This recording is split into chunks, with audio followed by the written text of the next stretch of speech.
Hey everybody, welcome back to Monday, the best night of the week. And you know what that means? It's time for this week's episode of RfRx, your prescription for coping. I'm Kara, I'll be your host this evening, and I have with me potential trouble source Helen, who is exploding out of a TARDIS. Helen, how are you doing? What is I going on with you? I'm living outside of time and space. Fair, fair. I Or I support have the that. goal to. Ah, Yeah. yes. Sometimes I feel like I'm living outside of time and space Yeah, and I'm not even too. intoxicated. So that'll tell you how I'm feeling. Helen, would you like to introduce our speaker? Yes, I would. I am going to totally murder Jason's last name. Jason Racheotes, he was going to correct me when he comes on, was raised in a secular household, but has always been struck by how just religious the world seems. He grew up learning about cultural significance of religious traditions and went on to study political science at George Washington University. He was taught social sciences previously and has been volunteering for RFR since May of 2022. Hi, Jason. Hi, thanks for having me. And my last name is pronounced Racheotes. It is a Racheotes, thank you. classic Americanization of a Greek or, a foreign name. But don't worry, people have No. been mispronouncing it my whole life, so it's all right. Okay, I all right. tried to get fancy on the last episode, Helen, and gave it the traditional Greek-ish pronunciation, and I was still wrong. So, you know.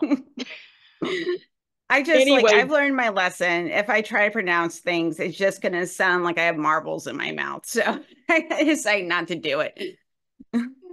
but we are Yeah. regardless really glad to have Jason Hmm. back to tell us more about not the same topic that he spoke about last time, but I'm actually quite excited for Jason making the case against gods this time. I am here for it. And Jason, do you want to start actually by telling us real briefly, because I know you have a PowerPoint for us, but Hmm. you mentioned in your bio that you didn't necessarily grow up religious, but it has still impacted you in various ways. And how did that lead you to decide that you actually needed to make a case against it in order to perhaps defend yourself against other people's proselytizing or claims? What's going on there? Absolutely, yeah. I happily admit whenever I present or run a group that um, I wear my privilege that I've had in my life. I was not raised religious. I had two parents who were totally secular, who saw religion in their households and decided when they were going to have a family, they weren't going to foist that upon their kids. And so while my peers were dealing with religion, I was breaking down all sorts of other ideas that society was foisting upon me. And I noticed from a very young age how religious we are, how ingrained it is in our society and our culture, and how those expectations seep in, even if you're not getting it from your household. So I was always fascinated in this topic, like I presented before on the kind of influence between religion and politics and how it shapes our politics.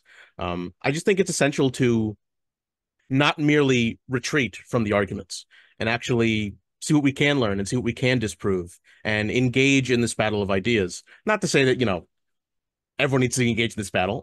Certainly, it takes a lot of effort, takes a lot of study, and it can be pretty esoteric.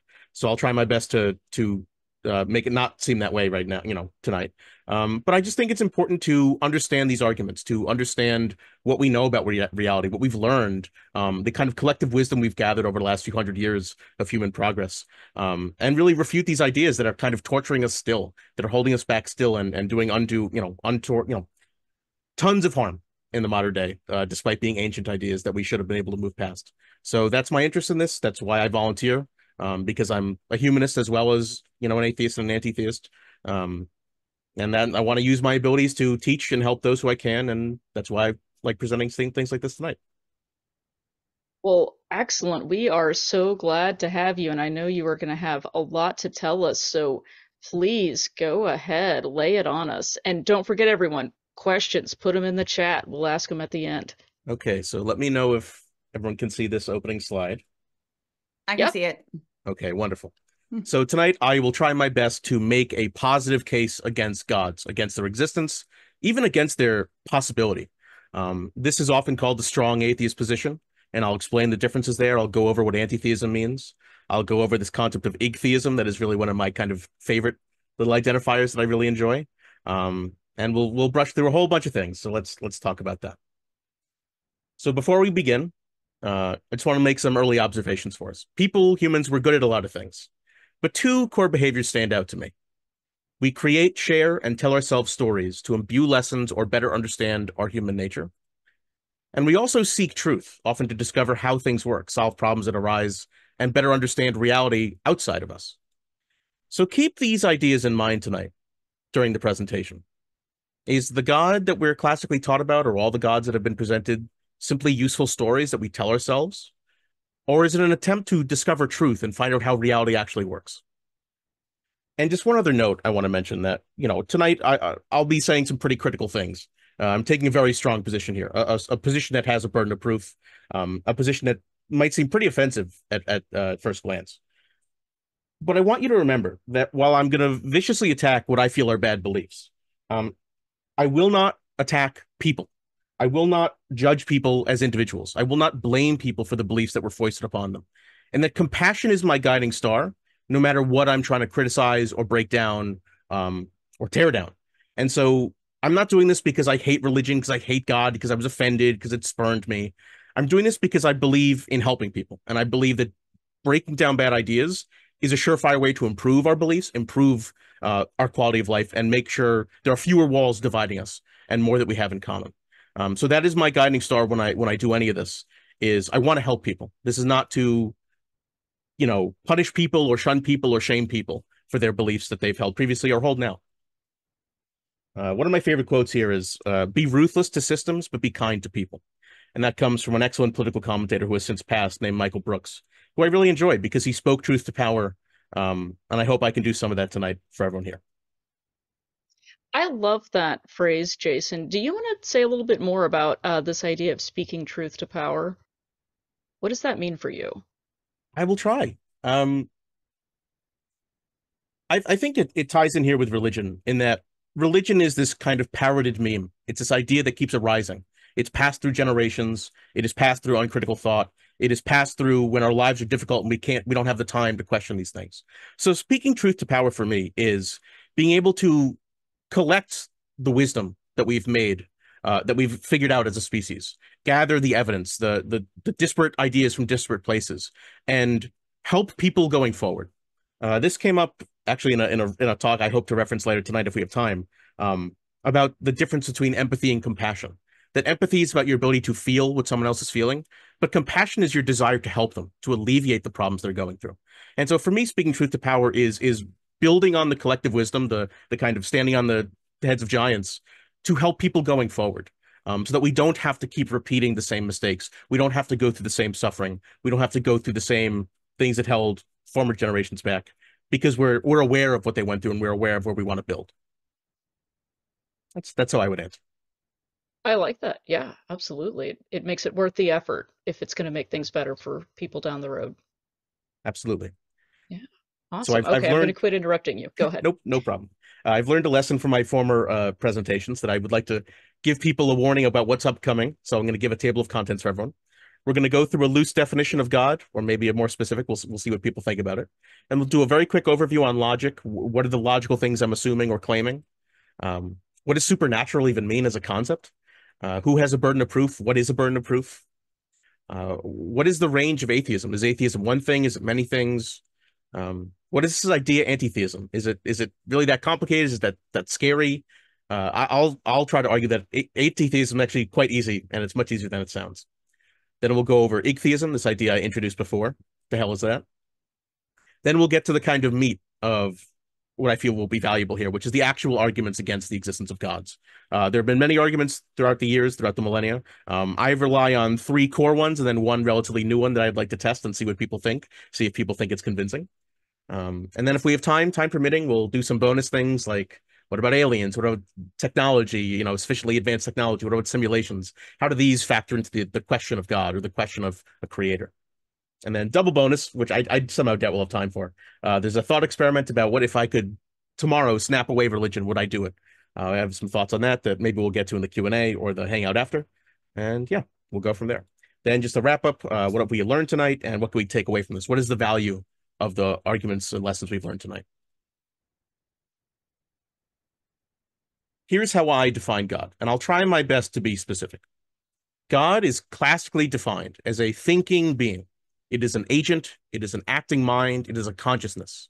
It is usually described as supernatural, just, somehow outside or above nature, not contained by nature, not within nature, but outside of it, acting outside of it. This is usually in the form of theism, but more modern thinkers have kind of moved towards deism, this idea of a clockmaker, someone who, an agent that set things in motion, but no longer intervenes. I will try my best to identify problems with that idea too.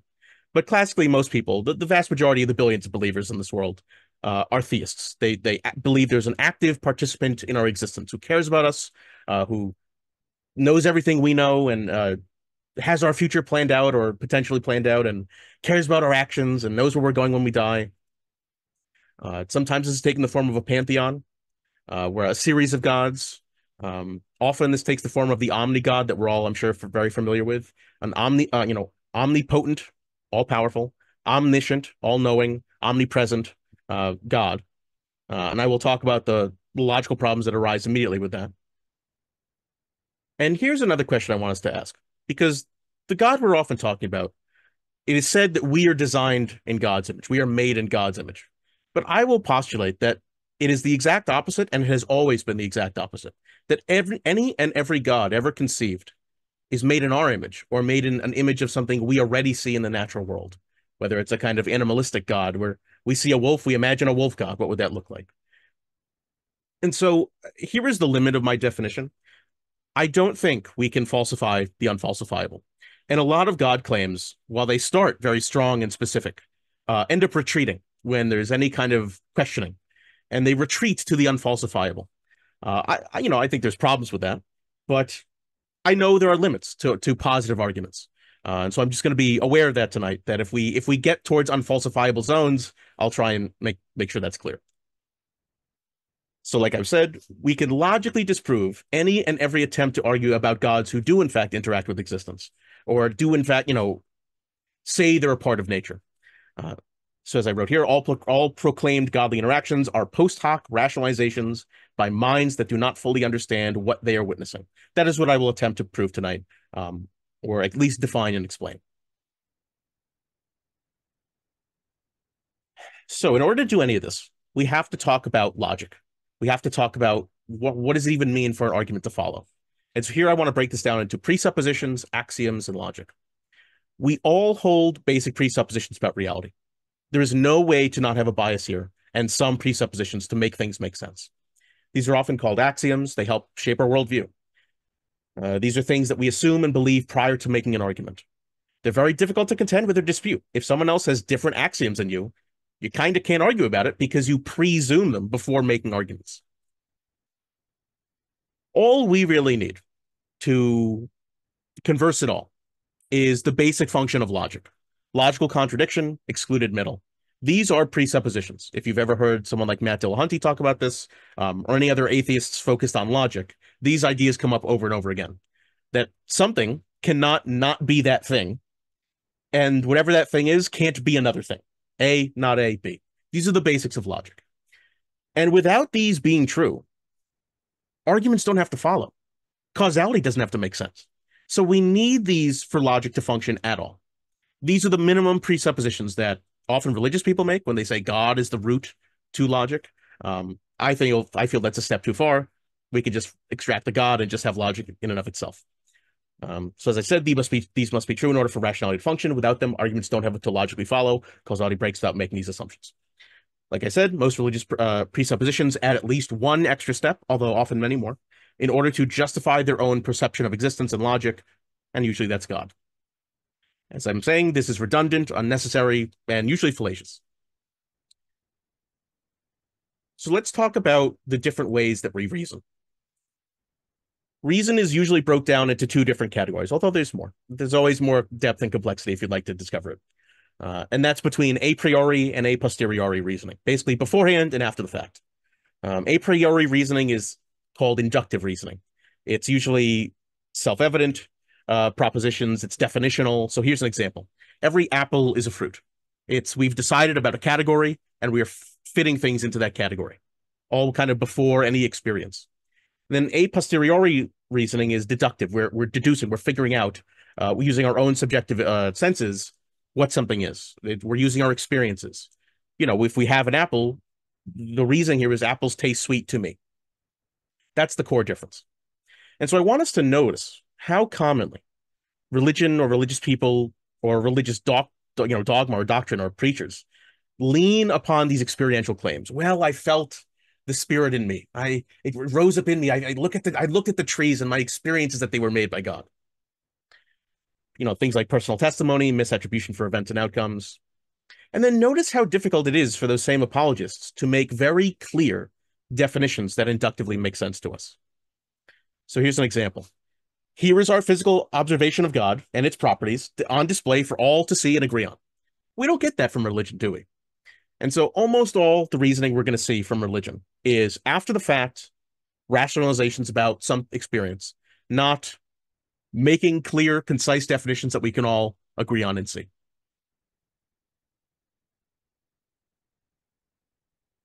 Let's now talk about logical possibility, because this comes up a lot. That one of the things holding back a lot of atheists from holding this stronger position is, saying, well, I don't know, I guess a God is possible. I can't disprove it. It's, it's unfalsifiable. Well, let's examine that a little closer. Just because you can think of something does not make it possible. This is a really important idea.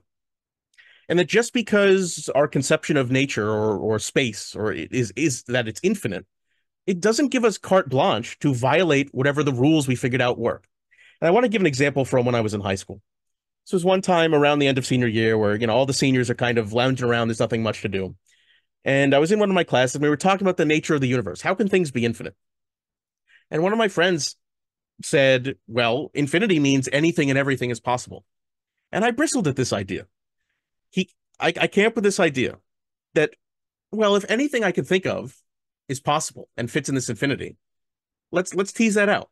So I imagined a planet, a full-size planet that is a gigantic Christmas ornament. And I asked him, does it logically follow that because the universe is infinite, that this Christmas ornament planet is somehow necessarily real, that it has to exist given infinity? And he genuinely told me yes.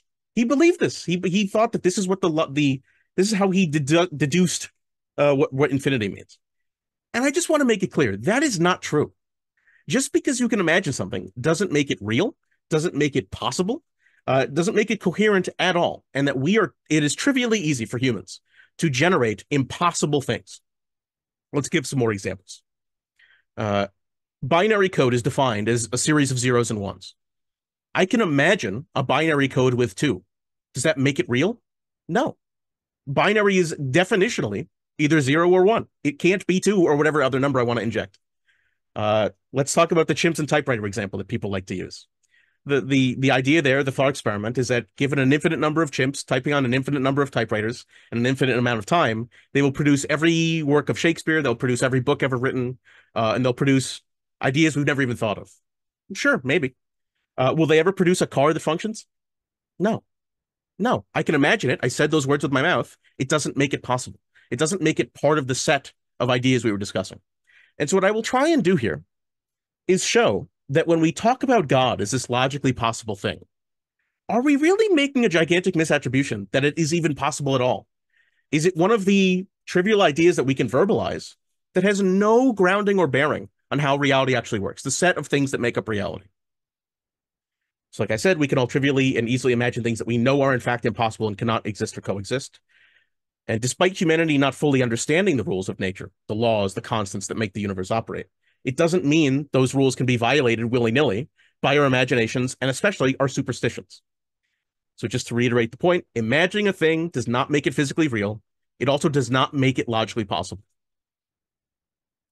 Like I said, I believe God is one of the impossible things we have invented and imagined entirely out of thin air through primitive understandings of life, death, power, all our insecurities as humans. And we just assert that it is possible without any demonstration that it is. So here is a AI-generated piece of art of a ornament planet that I found, and I apologize to any of the artists who this ripped off to generate. But that's what came to mind, a giant Christmas ornament in space, not logically possible. Okay.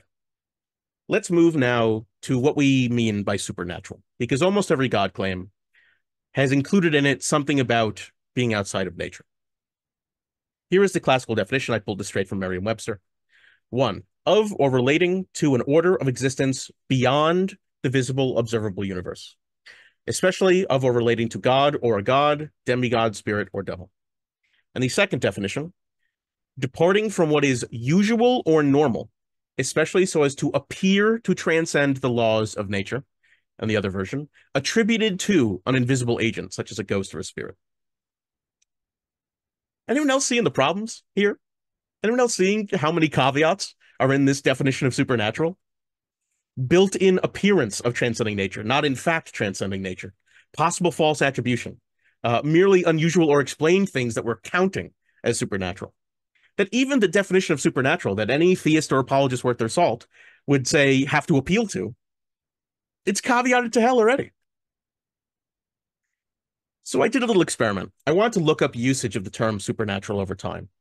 And you can all do this yourself. You can go to Google and just look up terms. I pulled this as far back as I could from 1500 all the way to their most modern data. And I wanted to look for some trends. So this is case sensitive, which I think is kind of relevant here. I also suggest you try this with some other terms like agent or God or natural or artifice and see what happens. You might get some funky results and some interesting trends show up. So I noticed something.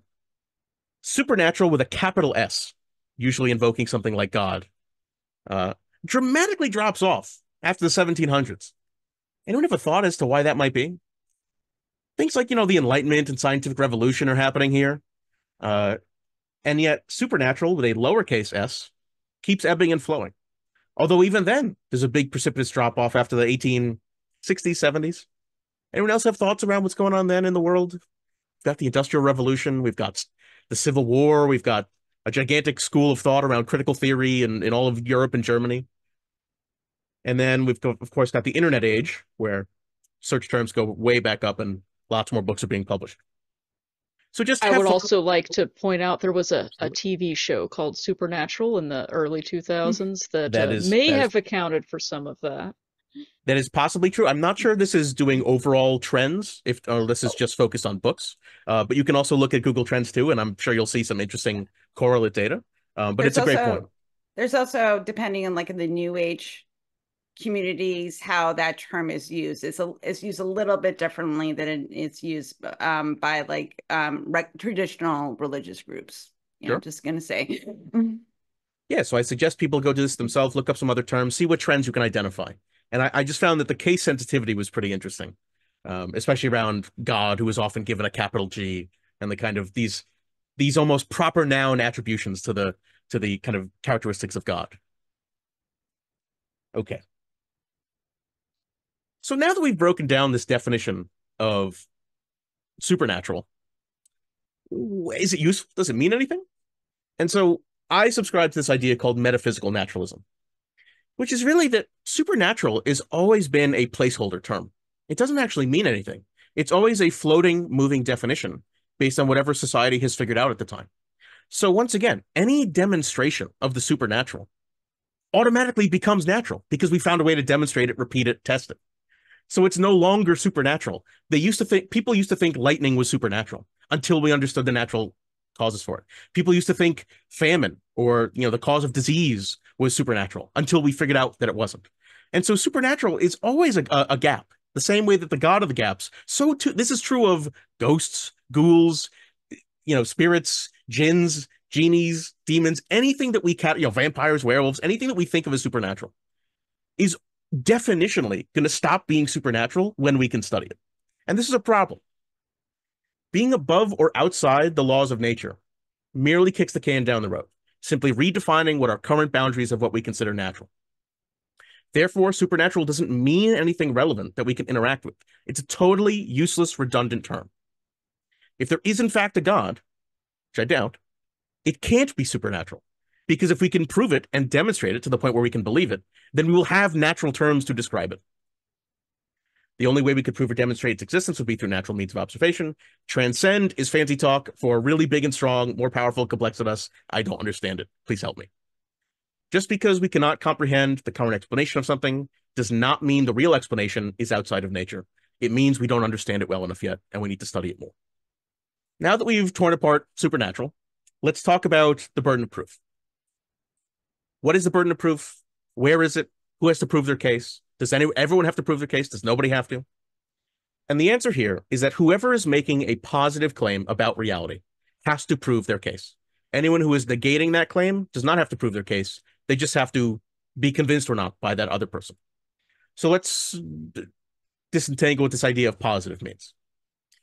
Normally, atheism is comfortable merely rejecting positive claims made by theists, and not being convinced by others is not a claim in and of itself. You often hear this. You often hear this twisted by apologists. Tonight, I am in fact going out of my way to adopt a particular burden of proof by claiming that gods do not exist or can't exist. However, I'm being very honest that I'm trying to do this in a very narrow and limited way. I already gave you the parameter of what gods I'm trying to define and why I don't think they're possible. So I do have a burden here, and I will try my best to overcome that and convince all of you. The key here is that the more vague your definition of anything, of a god, of some kind of trend, some belief about how the world works, the more vague the definition, the less explanatory and useful it is. If God is love and God is nature and God is energy, who gives a shit? That doesn't mean anything. That's not relevant. That's not what people who actually are making these claims about how it interacts in the world and how it should guide our politics talk about God. So we need specific definitions, because the more specific we are in our arguments, the easier it is to both prove and disprove, demonstrate whether something's real or not. So if God is a person, a big, strong person in the clouds or on a mountain with their family or their buddies, and they throw lightning, that's a much more specific claim than God is love and nature and energy. We can go test that. We can go to those mountains. We can go fly into those clouds. We can go into space and look for God. And that's exactly what people like Yuri Gagarin, the first cosmonaut, the kind of first Soviet astronaut in space, first said when he got up into space. He looked around, he said, I don't see a heaven. And he was looking to knock down the very specific claim about God or heaven being above us, physically, literally above us. So either he's up there or he's not. This is provable. This is demonstrable. And I want you to notice once again, how many theistic claims start specific. They start about all these attributes and all these things about him and his personality and his will and his powers and the things he did to people in the past. And then the more you critically question, they keep retreating their definition, and their definition gets more and more vague. Well, he's a deist. Well, he's a watchmaker. Well, he just kind of wrote it on our heart and he doesn't do anything now. This is evidence of a bad argument, of someone who is fudging their definitions as you push back against them. You will notice this a lot when you kind of remember your past experiences with asking these kind of questions. Now that we have gone through the burden of proof, I want to talk about atheism and how diverse it really can be. The most common usage of the term is this: soft atheism, sometimes called weak atheism, sometimes called negative atheism. Remember, these terms are not judgmental. They're not pejorative. They're talking about the softness or the weakness or the negativeness of the argument logically, that they're not positing any claim. They're not making a very strong claim. And most of you tonight, my guess is that would define yourself as soft atheists, agnostic atheists. You're not sure, but you don't currently have a God belief. You've rejected the claims made by other people. Maybe you were raised this way and you deconstructed the belief and no longer believe. The other people trying to convince you, maybe their case was convincing once, but is no longer. Or people who are trying to proselytize to you now, their case is no longer convincing. This doesn't mean you believe the opposite, just like we were talking about before. There's no burden of proof on you to be a soft atheist. That's why it's such a popular position to hold amongst communities like this. And so the other form of atheism, kind of on a spectrum here, is hard or strong or positive atheism. Once again, these are not judgmental claims. I'm not saying you need to be hard, you need to be strong, it's better to be positive. These are assessments of the nature of the arguments being made. And so a positive atheist, a strong atheist, which I would describe myself as, is in fact making their own claim about God's not existing. We're trying to convince others. We're trying to use evidence and argument and reason. And we do in fact believe the opposite of theists. A theist may believe God is real. I believe God is not real and actually can't be real. So I do have a burden to demonstrate my case, just like we were talking about earlier. Let's now move to anti-theism, because anti-theism often gets lumped in with these terms. And I'm here to tell you that anti-theism is probably not what you imagine. Anti-theism has nothing to do with creation or grounding our existence or figuring out our axioms or figuring out what's true and real about the universe. Anti-theism is a claim about the cost of belief, the social cost. It's a stance, it's an attitude about what it's like to live in a world that's so deeply religious. It's the idea that believing in religion is not some neutral idea. It's not some apathetic, unimportant idea. It's a big idea, and it has huge consequences on us, often large negative consequences. Like we often talk about, beliefs inform our actions. And so if we do believe in this God who has certain claims about what we do with our bodies, what we do with other people who don't believe, then it's not some neutral thing, live and let live. Like, these ideas have to be countered. And people use their religions all the time to bully, to control, to coerce, have power over others, enact violence on other people. And so, of course, these problems would still exist without religion. But undoubtedly, religion contributes to these social ills that we identify. Like I said at the very beginning of the talk, religion is just another wedge with which to divide people who may otherwise understand and accept each other. And so to be an anti-theist is to say, I don't like that idea. I don't like how divided my world is, especially around religion. I don't like all the violence caused by religion. I don't like all the sexual repression caused by religion. It would be better if we didn't have this religion all around. And maybe it would be okay to still have it, but it's more private. It's your own thing. You don't encroach on others. But that is the position of anti-theism. And so I would go so far to say that almost all of you tonight, the same way that you're probably soft atheists, are probably anti-theists in how you live and how you act. It's what drives our advocacy or our interest in the subject. If we weren't of this position and we didn't care about the impact of religion, we wouldn't be volunteers here, or we wouldn't be forming community around rejecting these ideas or searching for alternatives like humanism. Or we wouldn't have to heal from the harm and damage self-evidently caused by religion. So my goal here is to undemonize the term anti-theism. You can be an anti-theist even while believing in a God. You can think your God is nefarious and bad and horrible, and actually is evil and is a problem, and it causes, something to think over. Okay, so we've gotten to my personal favorite term to describe myself. This is not the first person to come up with the idea, but it's an interesting quote.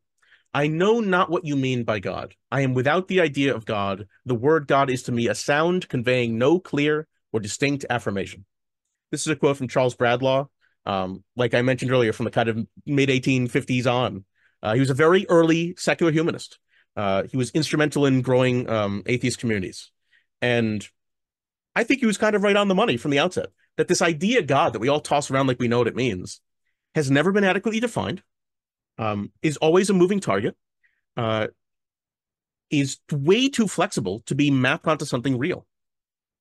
So like I said, Igtheism is the basic idea that God itself, the concept, is totally incoherent. It's so ambiguously defined as to be totally meaningless, and that our desire to view everything as created has no bearing on that possibility whatsoever, like we talked earlier about logical possibility, and has always been wishful thinking. Theists presupposing a creator is possible. God claims are futile attempts made by small, confused beings trying to extrapolate and justify their own existence to themselves. God has never been and will never be well enough defined to be provable. And that's a problem for the argument for God. God's concept relies on unfalsifiability to protect itself from criticism. And yet, if it's unfalsifiable, it's not useful for us. Theists and apologists are projecting their own fears and insecurities about their beliefs onto those that openly refute them. Think about why so much energy and effort is made by apologists to pretend that we all already have God written on our hearts, or know deep down that everything has to be made by him, and that we're rejecting his obvious calls. They're doing this because they were afraid and insecure about their own belief. And this is one of my favorite terms to throw around. I don't know if Glenda's still here. But every accusation is an admission. At the very end of the presentation, I'll provide some links to a really good blog all about Igtheism if you'd like to learn more about it. Okay, we have gotten through the appetizer. I know it's already half hour in, but here is the real core big arguments that I like, that I feel convince me why there are no gods, there never have been gods, and there can't in fact be gods. There are three main ones, then one fourth one, like I said earlier, that I'll test out with you folks tonight. One, the argument from divine hiddenness. Two, what I call the argument from divine anthropomorphism. Three, the problem of evil. And four, the new one that's kind of experimental. Let me know what you guys think. Universal evolution towards complexity. And I'll go into detail on all of these. But I'll just briefly give you a little example of them. So when we talk about divine hiddenness, the universe looks and operates exactly as we would expect one without a God to operate. Things are chaotic, strange, foreign. We don't understand how things work. Things are mysterious. Whereas we understand ourselves pretty well. We're always definitionally familiar with ourselves, and yet everything around us is bizarre. If any God exists, they're hiding from us. They're not doing a good job trying to make it clear that they exist. The argument from divine anthropomorphism, once again, seeing kind of turning everything into man. The universe is not made in our image, clearly. The universe looks nothing like us. Black holes forming, gas clouds forming, things burbling up. That's not what we look like. And yet God clearly resembles us. This is a problem. There is no coherent reason why creation has to have a designer, especially one that resembles us, when the rest of creation outside of us looks so different from us and functions so differently from us. We've always been working backwards here. We are a product of nature, and yet we pretend we bootstrap something like us to be the cause of nature. Let's talk about now the problem of evil. The universe has no morality. Nature does not care about us, yet God seems to care a lot. He's very judgmental, often. Gods are often judgmental, make these big moral grandstands, and it happens to just justify and rationalize all the horrible things that happen to us by nature. We'll explore that problem soon. And then this is the last one, universal evolution towards complexity. There are a lot of new scientific hypotheses and ideas being studied. And one of the more recent ones is this idea that there's another force of nature that we have insofar not yet described adequately, that shows, just like evolution, we know is provable and functions on Earth, that there's a kind of macro level evolution going on in the universe, that things are going from simple states to more complex states over time. And if we think about the logical conclusion of that, this refutes a possible God. How could a God, the infinitely complex creator of everything, be existing prior to our simple universe, which is getting more and more complex as it expands out? So this idea helps invalidate this idea of an infinite omni-God who's outside of space and time. And we'll go into that more. Let's dive more into divine hiddenness. Like I said before, the universe looks and operates exactly as we would imagine a godless one would. Nature is violent. Space is lethal. It's almost impossible to traverse all these large spaces. Lifetimes are incredibly short. The scale of the world around us is incredibly long. We are surrounded by chaos and entropy constantly, and it is humanity who seek to order and control this chaos. We therefore read intention into any order we happen to see, and we are overly sensitive to detecting patterns. If any of you have read the God virus or the God delusion, these ideas are familiar to you. That part of our nature of this oversensitivity towards detecting intentionality gets us results like God. God's existence is not as self-evidently evident and patently obvious as theists want you to believe. So we have things like the watchmaker analogy that people use to go, well, we can so clearly tell things are designed. Look at the difference between a watch on the beach and the beach itself. And yet, as we know, that example itself is fallacious. We can't use the analogy to recognize design from not design if the claim is that nature and everything is designed. We have no frame of reference to compare what is designed and not if God created everything. So the irony is that this watchmaker analogy is an argument for atheism. It's an argument saying humanity recognizes the difference between the things that they design and nature, which is clearly not designed. Like I said, theistic model claims everything is designed, therefore we have no frame of reference. We don't have this problem when it comes to comparing things humans design versus things that naturally occur from nature. We are the artificer in contrast to nature. God totally flattens us out and makes us meaningless. And then the other core wing of this argument is from someone named J.L. Schellenberg, who wrote this whole idea about non-resistant non-belief. I think this is a really important idea. This is something that most of you here tonight have likely engaged in.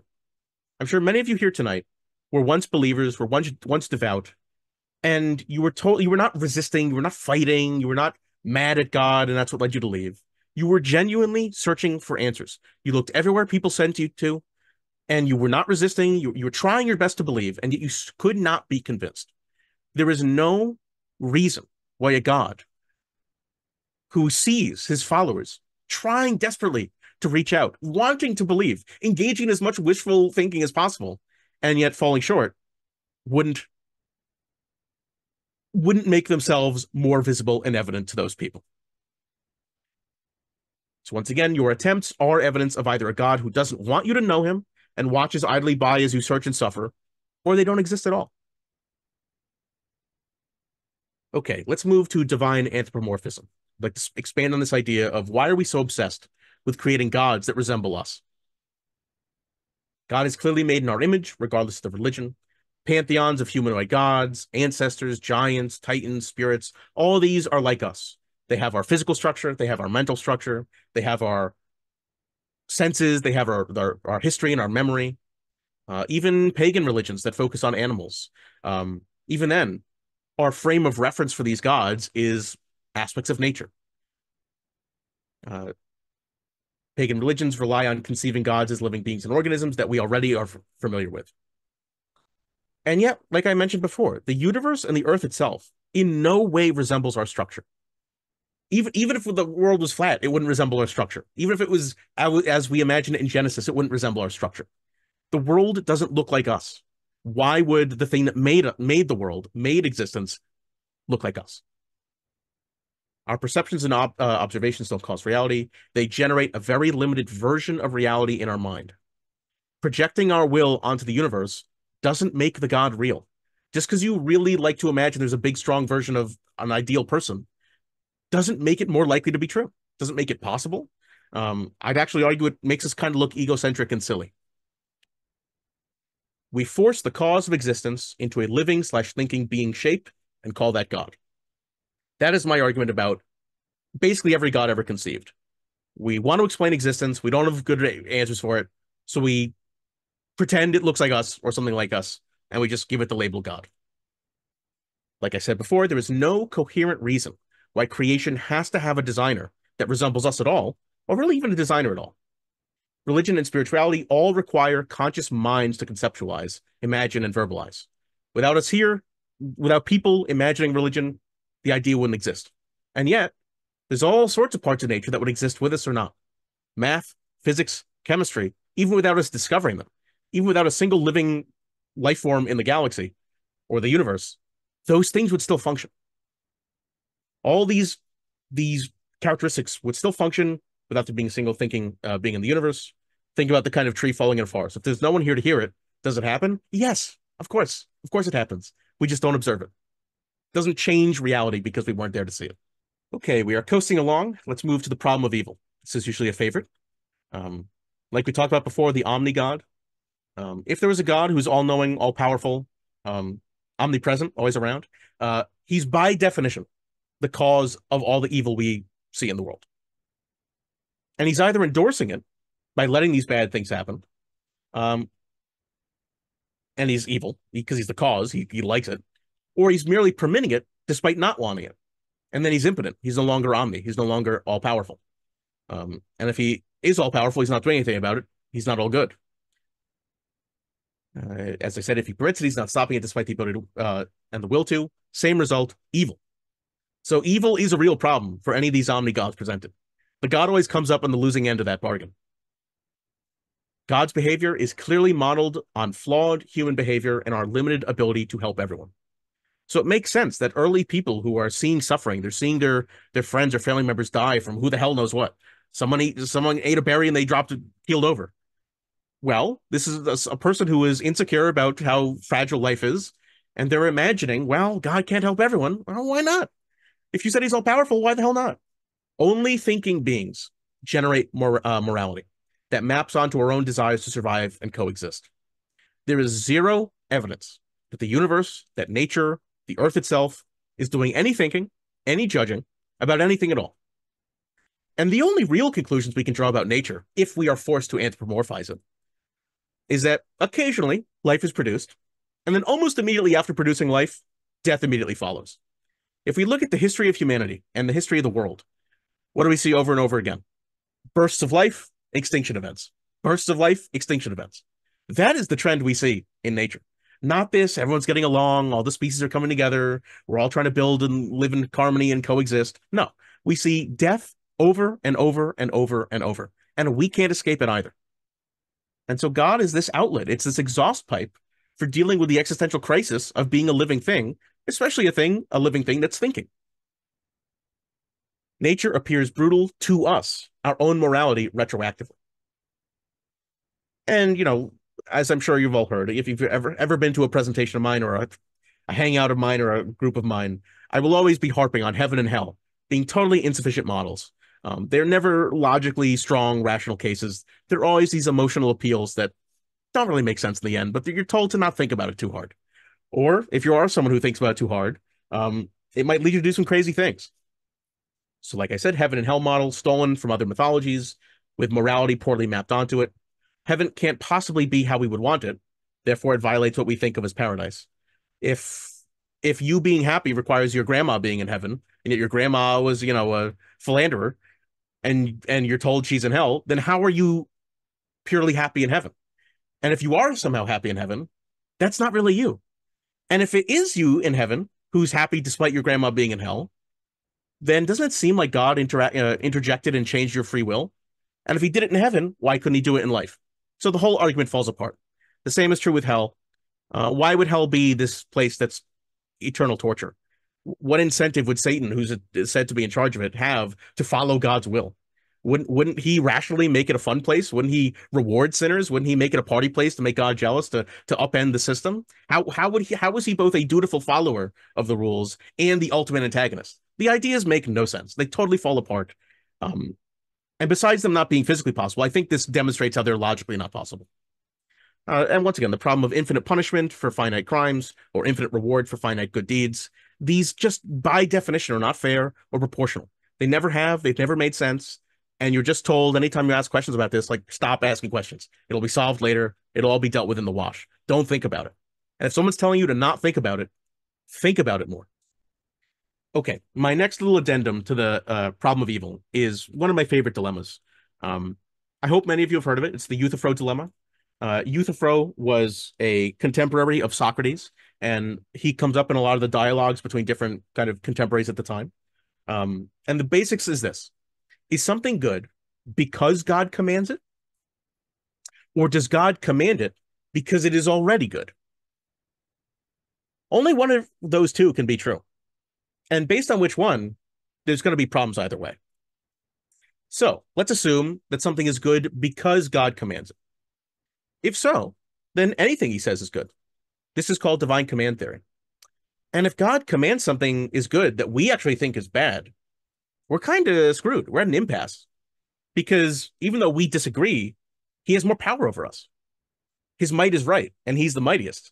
So we're just forced to suffer. And yet, what do apologists say to this? They say, well, that's not possible because God's nature is good. He can only suggest and command good things. That doesn't solve the problem. If God's nature is to only command good things, then why are there still commands we object to? Why are there still bad things at all? If he created everything, surely that includes the set of bad things. This is why it's connected to the problem of evil. This becomes totally circular. God said it, therefore it's good under divine command theory. And because of his nature, because it's good, it's because God said it. This is a circle. It can't be a real argument. It falls apart. So let's now examine the other half, the other possibility. We've seen that divine command theory is kind of bunk. Let's go look the other way around. So if God is commanding things that are already good, well, that means he's appealing to something that exists outside of him or prior to him. And if God is appealing to the goodness of something that's not generated by him, then he's not the source of it. If God is the one telling us these things are good and he's appealing to it, we don't need him to tell us this. If he's merely appealing to some truth above him, we can do that too. Then he's totally redundant. We don't need him in order to tell us what is good. We can figure out these good things with or without him. The result of this way of thinking is that God becomes a totally redundant concept, idea. He's not the source of goodness, so why do we need him? We can discover these things on our own. Maybe he helps. Maybe he's knowledgeable. Maybe he's informative. Maybe he can give us nuggets of wisdom. Maybe he gives us fire and we do with that what we will. Doesn't matter. The concept is totally redundant if there are already good things and bad things in the world that we can appeal to on our own. This is called the Youth Road Dilemma. This is one of my favorites. I still don't think it's been adequately addressed by theists, and it's been around for 3,000 years. So you guys will have to let me know what you think of it. If you think of any, rebukes to it or retorts, we'll talk about that later. Okay, and this is the fourth argument. This one is newer, fresher, a little more confusing. It's based on a study that was just came out at the end of last year, and I wonder what other people think. So the crux of this argument is that evolution is not merely this one little narrow phenomena that we observe on Earth. And that evolution, this trend towards complexity and structures coming together, applies at a much larger and higher scale than we've previously imagined. So I pulled some quotes from the study, and once again, I will provide all the studies at the end of this. It's a totally academic study. You can go vet it for yourself, see their methodologies. So the quote here is, "We suggest that all evolving systems, including but not limited to life, are composed of diverse components that can combine into configurational states that are then selected for or against based on function." And so that natural selection, while it's the primary driver behind evolution, that there are other things being selected for in nature based on function. Another quote here, "We propose that an additional, hitherto unarticulated law is required to characterize familiar macroscopic phenomena of our complex evolving universe." And so I don't know about you guys, but to me, this indicates that something like an infinitely complex mind of a god cannot pre-exist our universe. It can't be there before our universe is as complex as it is now. And that, if anything, whatever the creating force is, it is simpler than what we observe now. And that will only ever be the case. Conscious creative minds are literally one of the most recent and latest evolutionary innovations. Humans have not been around that long. Thinking beings have not been around that long. The vast majority of the history of life on Earth is that of single-cell organisms, microbes, amoebas, things that don't have brain structures, that aren't thinking. They're just doing and acting on stimuli around them. And so the idea that we can pretend that way before any of this was the most innovative idea, a mind that is thinking and acting and planning and imagining the future, it just doesn't make sense. It just can't be the case. It can't be the case that an agent is behind all of this, yet that's only the most modern thing that has come out of life. Similarly, the universe is getting more complex over time as systems combine, matching our own evolution. Evolution at scale is better at explaining our natural world. And I just want to note here that evolution is not necessarily linear towards a progression or towards some kind of grand goal, some teleology, but that the patterns we have seen is from simplicity to complexity over time. That can change and alter in the more we zoom in, but the difference between a bacteria, an amoeba, and us is scale and complexity. Okay, those are the four core arguments I use, and I think are convincing to me at least, why gods can't be real. But I do want to address some other little things if I have some time. I would like to get a time check. Do I have time for 2 more ideas, or where are we at? I think you do have time. We've got about 15 minutes. Can you Okay. do it? Wonderful. Absolutely. Mhm. Yes. All right. So I will try my best to go over some of the more modern, silly woo ideas about what could be behind creation. So it's fun to speculate about aliens, and it's fun to speculate about AI and sentient machines running things and helping us and seeding us and making us progress technologically faster.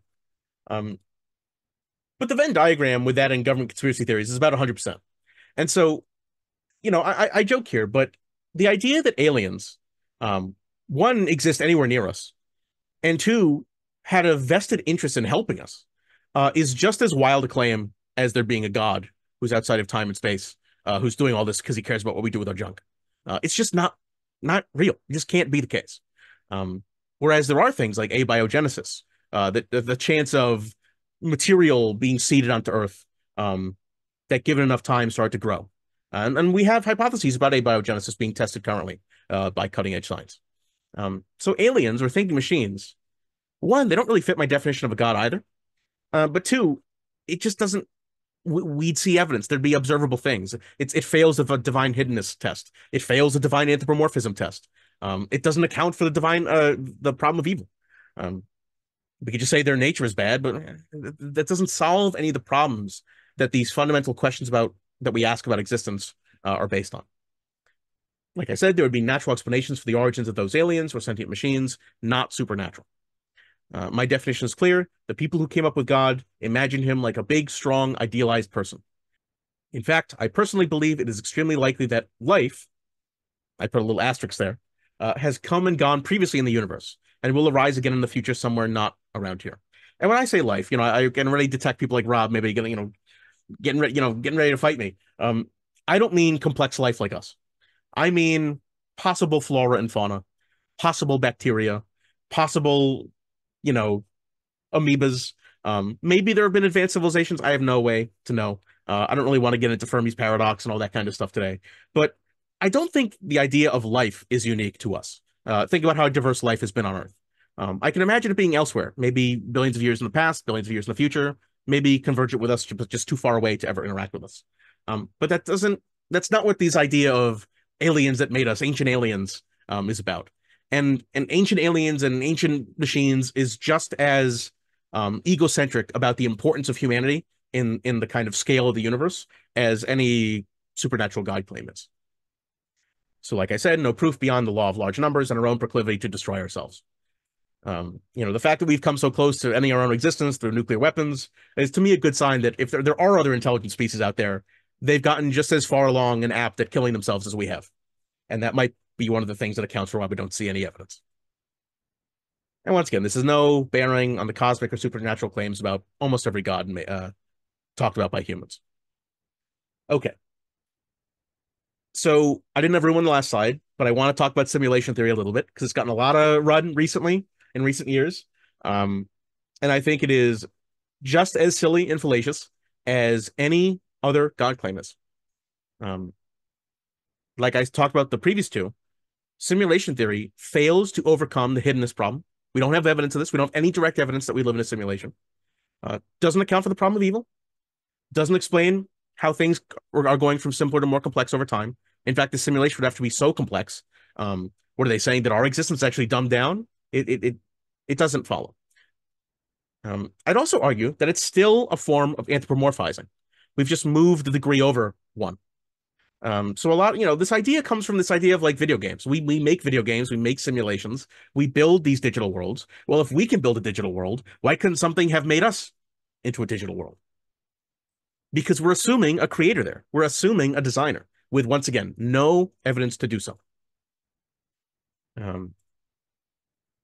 Ultimately, this is still moving the goalposts over 1 degree or more, depending on how many simulations you postulate. It also doesn't deal with the fundamental problem of solipsism, or Descartes' I think, therefore I am. Because whether we're physical or we're digital, whether we're a simulation or not, the reality is we're all still interacting with each other. We're all here tonight. We're all talking. I'm saying words. You're hearing my words. If we're in a simulation or not, it doesn't matter. It doesn't affect us if it's this far detached and unfalsifiable. So like I said, thinking and engaging with each other, whether it's a real space or a good enough simulacrum, changes nothing. It's not important if it's not detectable or tangibly changing our existence. And so I like to think of simulation theory as really just collective solipsism. Instead of everyone being my brain expanding out in a vat, it's we're all brains in the same vat. It's like it doesn't help us. It doesn't get us anywhere. It's a moot point. So I have just as many problems with simulation theory as anyone else. And people who think it's 50% plus likely, nonsense. I don't think anyone who gives you a probability of us living in a simulation understands what they're saying, or they're being honest with you. They could be joking, they could be having fun, but when Elon Musk says genuinely he thinks we're living in a simulation, yeah, he's wrong. He's wrong, and it's bad. It's a bad idea to think that our consequences don't matter, our actions don't matter. We're all just playing a game. We're not. As far as we know, we've one existence. It really matters how we treat each other. And so acting like it's all a game is a destructive idea, just as destructive as thinking you have the one right God. Okay, I don't think I'll have time for this. Maybe we'll get into it into the hangout. This is a thought experiment that has arisen time and time again, and I have some thoughts on it that we'll get to later. Okay, so with our last couple minutes, I want to summarize what we've talked about tonight. I know this presentation was really dense with text, only one picture, or a couple, and I still think a lot of important things we can draw from and extract from this. So here is my arguments summarized. God is a poorly defined concept that almost always boils down to a powerful mind or entity outside of time and space, yet it somehow interacts with us still. This isn't logically possible, nor is it physically possible. Any demonstration of it would make it not outside of time and space, and any demonstration of it would be clear to all of us. Any and all demonstrations have natural explanations or have been people acting on behalf of these beliefs of this God. This God violates its own morals that people pretend it invented. Or it can't even justify its own morals, like through the Euthyphro dilemma. This God concept is entirely explainable as desperate anthropomorphizing of the universe by deeply afraid, insecure, fallible, emotional, superstitious, mortal beings, humans. We have always used inadequate communication tools to tell the stories about these gods, tools no god worth their salt or living up to their title would use to truly inform us. You've all probably heard this. What would change your mind? Well, if God beamed into my head right now, and all of our heads right now, hey, this is me, turns out I'm real, I'll stop trolling you guys. Maybe that would be sufficient, or maybe I would thinking I'm engaging in some kind of delusion. Maybe if we could test it, if we could replicate it, if there was a more permanent demonstration, maybe that would be the case. But it's not going to be the case that different languages and different books that break down over time and change over time is the best methodology for sharing these stories about a divine God. But it is the best methodology for humans to share their nuggets of wisdom. Okay, now that we've summarized the arguments, what can we do with any of this information? Was all this just kind of intellectual masturbation for the last hour? Or is there some kind of deeper purpose that we can channel this information with? If our goal is to spread awareness and help people, then it's more alluring and effective to put forward our own arguments than to merely retreat from saying you have a stake. By debunking opponents' arguments fully, this makes us appear like we've got something to say. People will care if we behave like we have a dog in this fight about existence. If we're just apathetic, going, you can't convince me, that's a kind of, it's not cowardly, but it's relinquishing a powerful role in battling shitty ideas and advocating our own powerful, good ideas. And so we have arguments for these principles we stand by. We can justify things like humanism. We can justify all sorts of good things that we can posit. And so we shouldn't be afraid to engage in these ideas and understand them better. And so on top of the effectiveness of just having a powerful message that you feel confident in, there's another issue, which is that most people, especially theists or your average lay person, doesn't understand the burden of proof in the first place. And so they might assume these things about you already. They might assume that if you're an atheist, you actively don't believe in gods. So why would we let them just tarnish what we actually believe when we can learn these arguments for ourselves? So if people are assuming the worst thing about us anyway, because of these terms being demonized, let's take charge. Let's take charge of these terms. Let's take control. Let's empower ourselves to actually explain what we believe to people and actually be clear about the differences in our beliefs. Another issue that arises is that atheists often come across as indecisive, or they're fence-sitting, they're kind of hemming and hawing, because merely rejecting claims you hear and being unconvinced isn't juicy. It's not engaging in the conversation. And while it's totally logically reasonable to sit there and not be convinced and not have to defend anything, it's not playing. It's not engaging. It's not indulging our kind of ability to exercise these ideas mentally. And so even worse labels come with this. Like, we're labeled as too hard to please, or our burden is way too high, or we're too negative, or we're smug, or we're arrogant because of this asymmetry between positive and negative claims. And so I'm trying my best to, maybe giving people the tools that we can rebalance that we can powerfully advocate for things that we believe too. It also gives us a project to investigate and take on philosophically that competes with apologetics, that can finally kind of bury apologetics and show how crappy it is. More than simply appealing to people and being like, well, just trust science, just trust the process. That's not a powerful message to someone. But if you can show why William Lane Craig is full of shit, that is an emotional appeal that works. And, it is not a mystery why, of all the atheists who've been public figures, the person who appealed to me the most was Christopher Hitchens. Was he always right? No.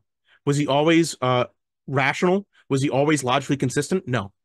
But was he the most sophisticated speaker, able to convince people and get people riled up and get people to understand the harms of religion? Absolutely. And we need effective sophistry, even though that word itself carries some negative connotations. And so I just think this is a fun exercise for us to investigate further, fight fire with fire, try not to abandon our kind of logical and rational requirements, but see what we can prove. Go out there, see what the latest science is saying, and that we don't have to just retreat and say, well, I'm okay to not be convinced. To me, that's not satisfying. It's sufficient, but it's not emotionally satisfying. It doesn't make me feel like I'm actually advocating as hard as I can and trying to help as many people as I can. And the final point I want to make here is that having positive atheist claims is really helpful for theists. Not helpful for their arguments, but helpful for them emotionally, because it helps explain to them why, if a presentation like tonight was not convincing, it'll explain to them why their arguments are not convincing to us. That if the bar of standards for belief is so high that neither of us can pass it, that's helpful. That helps us tweak and change and alter our arguments. And so if we want to cut across these aisles, if we want to connect with people, especially people we don't agree with anymore, they need to understand our limits too. They need to understand what it feels like to no longer be convinced or not be convinced in the first place. And just very quickly, it helps us build empathy. It helps us identify with other people who believe differently than us. It helps us follow their line of reasoning, see where their problems are. And if they can help identify our problems with our lines of reasoning, then we're working together. Then even if our beliefs at the end of the day are not the same, we're doing things together. We're doing a collective project together. That, to me, is the lesson from this talk, that by making these claims, we are engaging in the activism, trying to build the world we want to see. Like I was saying, trying to speak truth to power, trying to help prevent future people from being harmed by bad religious beliefs, by disproving them the best we can. These are the sources that I used to generate this particular presentation. All these will be linked in the chat, I'm sure. Link to the blog about Igtheism, the article and the proper study on universal evolution towards complexity, how to do that graph on word usage, and you can tweak that for yourself, where I got some of my definitions, an article about Schellenberg and his idea of divine hiddenness and non-resistant non-belief, and then 2 books that I think are really relevant here. Armin Navabi has presented for us on RfRx before. His book, Why There Is No God, Simple Response to 20 Common Arguments for the Existence of God, is good. And then the kind of granddaddy of Igtheism, in my mind, George H. Smith, who wrote a book in 1974, Atheism, the Case Against God, which says a lot of similar things that I said tonight. Those are the sources I used. And I just want to thank everyone for being here, for being patient, for listening, for indulging me in this presentation. And I'm happy to take questions and hang out with everyone till the cows come home. I love it. Well, thank you for that, Jason. That was really informative. As always, it was packed with tons of information that I'm sure people will be going back and rewatching. But I really like what you said at the end about how some of the reasons for sharing these arguments and thinking through these arguments, yes, it has to do with thinking about why we believe what we believe and being able to advocate for ourselves and other people, but also it's for some people important to not only if they're on the side of advocating for the arguments you're making, but also important to the people that want to engage in a back and forth. And for people who are in a position to do that and who are interested in having that conversation and that debate, I think this gives a lot of great tools for being able to engage in that game or that conversation or that argument, even though maybe that's not what everyone wants to do, and that's certainly okay. But for people that do want to play, thanks for throwing in some of the tools, the chess pieces, the playing cards, or whatever sports ball analogy goes here. I'm bad at those.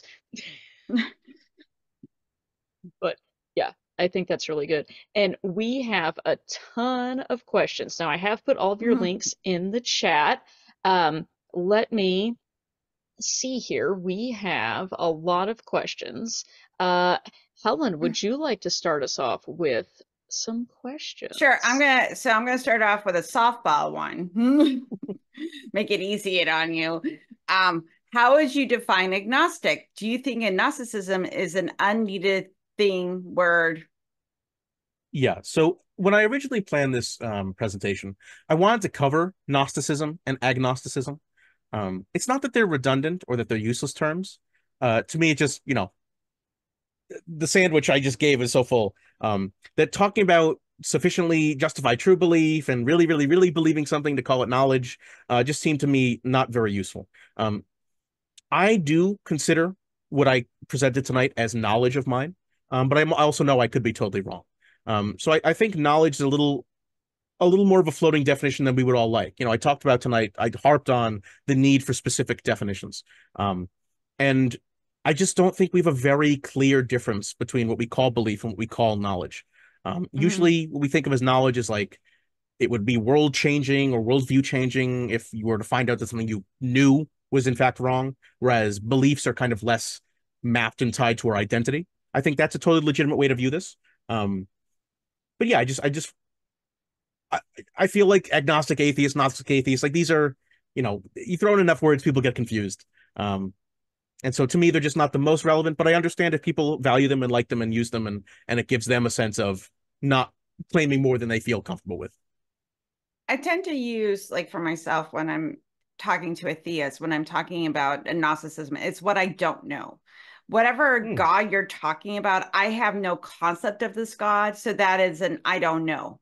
I don't believe this concept of a God, but the God that you're actually describing, I can't have any knowledge of because there's no way to study it. So I think that is a more honest answer. Because you can be agnostic about, Vishnu. You can be agnostic about, aliens, it's a knowledge claim. And if someone's doing a knowledge claim, it's like, well, I can't, the knowledge you're trying to present me, I can't study, about myself. It's a wonderful point, and you are right that I did not talk about largely tonight. It's okay to say I don't know. My presentation tonight was like I claim to know all these things.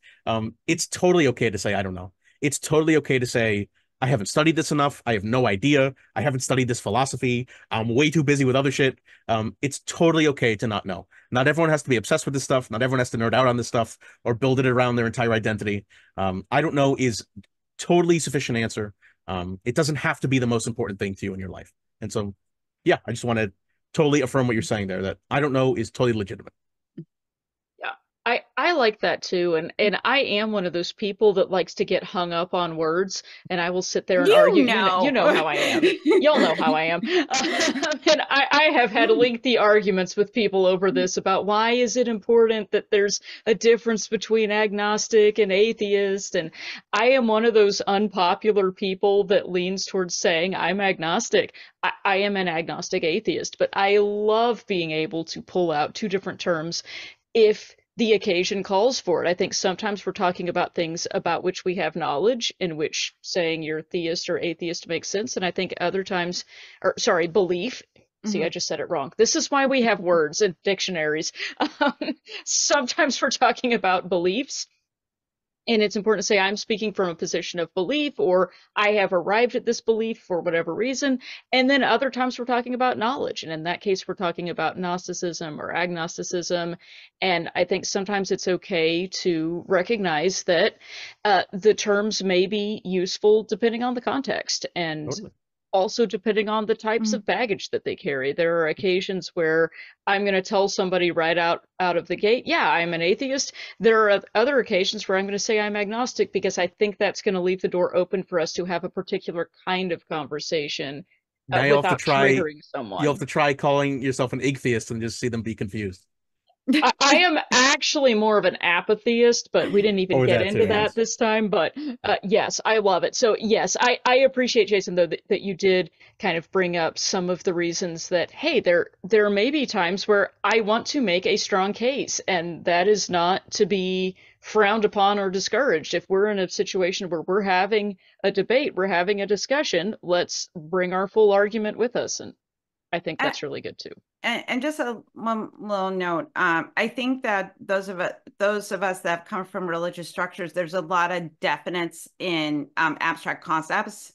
And when we're talking about atheism, agnosticism, what is knowledge? How do you know what you know? It can get sticky and get yourself out of that mindset, because the mindset you were taught before that this is certain, and now you're moving into a different mindset where no, it's not. And having to deal with that, a little bit of that cognitive dissonance of like, oh, you know what? I don't really know this. And wanting that certainty that you had before can bring up that anxiety and that uncomfortableness. And that's a perfectly normal thing to go through when you're dissecting these, concepts and ideas. So, I just want to point that out, why it can be difficult when people talk about Gnosticism, atheism, believer, I just want to quickly add to that part of my background matters here a little bit, because I'm not someone who had certainty prior. That's an important part of my identity and my journey, is that I never had religious certainty. And then I then kind of dipped down into uncertainty, and now I'm back into certainty. I've always been at uncertainty. And as I've gotten older and studied more, my uncertainty has slowly chipped away, and I'm feeling more and more confident over time. And as you say, it's totally great to be, comfortable with uncertainty, comfortable with the fact that we're not always going to get definite answers. Totally legitimate. I totally affirm that way of thinking, and just want to do my best to show an alternate perspective. Yeah, I think that's great. And I want to call attention to a follow-up question that somebody just put in the chat too, that says, is it okay to say, I don't know, and I don't think anybody else knows either? Now, ooh. Well, to that last me, little... yeah, I think this might be a point where you and I have a different view. To me, that's what I think of agnosticism meaning, that it doesn't just mean I don't know as in I'm not sure, I could be convinced either way. To me, when I'm thinking of the term agnosticism, sometimes I'm thinking of that statement. This is unknowable. This is not a claim that pertains to knowledge that we could pretend to have. Now, what do you think about that, Jason? How can you claim it is unknowable? That is in and of itself another claim. This is why logic kind of starts falling apart here. So if you're saying, I now actively believe no one else can know, that is its own claim that comes with its own burden. So this is, as Helen said a moment ago, this is why it gets sticky. And this is why philosophy is a gigantic circle jerk of people arguing about these kinds of words. Because once again, like I mentioned in our pre-show meeting, language falls apart when we are trying to describe these concepts about how reality functions. And we're just not at a point where we can quickly understand these ideas. And all the language systems we've come up with crumble at the feet of the majesty of existence and how reality operates, how causality works, how double negative, like it becomes a gigantic mess. And so I try to steer clear of the word battles and focus on the big problems I see with, the most common religious claims. Okay. We're going down the quantum rabbit hole. I'm going to ask that one. The question is, do you think the New Age, spiritualism, ascension, neo-pagan communities have replaced the word supernatural with quantum? And do you think there are any other science words that get misused as placeholders for supernatural? Interesting. Quantum probably is the most poisoned of all these terms. But I think even things like dark energy and dark matter is once again this appeal to the mystery, that so much of early religion is like appealing to this mystery. We have to find some way to create order out of this mysterious chaos. I don't know. I tried to, once again, like veer away from terms like quantum. I don't do a lot of listening to Deepak Chopra. I haven't in a long time. Please don't. But well, I do think that do the Deepak Chopra quote generator, very fun. I do think you're right, that it's the same emotional underpinnings that cause us to generate things like a god that looks like us, that cause us to still try and claim there's some kind of mysterious next level to existence that somehow centers us, somehow cares about us, somehow accounts for what feels like a very cold, uncaring universe, and that we're the only ones who care about us. So I do think it's the same. It's probably the same parts of the brain lighting up if you were to start, examine someone's brain when they're using that kind of language. But once again, the language serves us. If we want to make quantum meaningless, if we want to undemonize words like atheist, that's up to us. So I just decided to do a Deepak Chopra quote, and it came out: quantum physics is a reflection of a symbolic representation of photons. It's like a Peterson quote, actually. It's symbolically true. think about, yes, cars, like trying to make sense of it. I'm trying to make that make sense, and I'm not arriving at sense. Okay, that's gonna bother me now. Thank you for that. It's all dippities, by the way, everybody. It's all dippities. Okay. Oh boy. Okay, we need a new question, Helen. What All do we right. have? Last Okay, I'm going to question. ask a somewhat silly question. Is it possible that there are gods, gods, that, and they are just malicious and cruel enough to hide themselves? Ooh. Right. So that would try and solve the problem of evil, which is like, yeah, they are evil. They're bad. The problem is that doesn't map onto what the average theist thinks is out there. And so this is why I'm convinced that religion is ultimately an emotional appeal by humans, because it's trying to solve and satisfy our existential crises. I guess technically a god like that, a malevolent, Cthulhu, would not be detected under the kind of parameters I set up in the presentation, or would not be disproved by the parameters I set up. But that certainly is not the god or the type of god that almost any believer in the world genuinely believes. So I guess there's probably out there some crazy cults of people who believe in evil gods. I mean, that's the argument that the average theist will give about like Satanists. But yeah, I find it just as unlikely that there's a malevolent force out there as there is a benevolent force. Because to me, what I see when I observe the world and the universe is total lack of thought and uncaringness, and that ultimately it's up to us to decide what is even malevolent or benevolent in the first place. So any kind of emotive being, I highly doubt roots or is the foundation of any existence. So that would be my pontification and 2 cents on it. Excellent. I don't think there are minds. Like it. Again, you're the God, who you are as a person, and the God that you believe in both light up the same part of your brain. So right. Just gonna keep reminding everybody that it's all a creation of the mind. Fair enough. Well, on that note, it's about time to wrap up and head towards the hangout. Now, don't forget, if you asked a question and we didn't get to it yet, and we didn't get to a lot, stick around for the hangout and you can ask it in the hangout. And before we go to the hangout, Jason, are there any final thoughts you would like to leave us with? Thank you all for being here. I really enjoyed doing this and working on this. And I just hope to stay as long as possible, answer as many questions as people have. I know these are topics that are not often covered. People don't like to explore the murky water of positive claims because there's such a tremendous burden. So I hope I did a little bit of destigmatizing that and trying to make that seem not as scary as it might be in our minds. And I had fun tearing apart what I feel have always been really bad arguments that hold us back. Let me bring on Dr. Ray to close us out for the evening. Daryl, founder and president extraordinaire, give us your thoughts. Well, I'm going to contradict everything Jason just said. There is one true religion. It is the Church of the Flying Spaghetti Monster. And I am the high priest of that church. And we have one major ritual every year, and that is that the Chiefs go to the Super Bowl. And hopefully we will win it if the Flying Spaghetti Monster Ramen, deems it. Ramen. So anyway, I just had to make sure that Jason knew that he was totally wrong about everything he said tonight, at least on that one count. But this is cool. Jason, Rob, Dave, we have so many people that are volunteers here and come with incredibly good, interesting knowledge and ability to present. So it's always fun to see one of our own presenting here. I mean, we have great talks. I just love the one we had last week, for example, but it's always just fun to see that we've got so much expertise. Thanks for doing this, Jason. By the way, if we are in a simulation, I hope it's a monopoly simulation, because I'd really like to see how a monopoly of Christianity would work. It gave me the idea somebody should invent a monopoly for Christianity, and the goal would be to get as many followers and money as you can at the end of the game.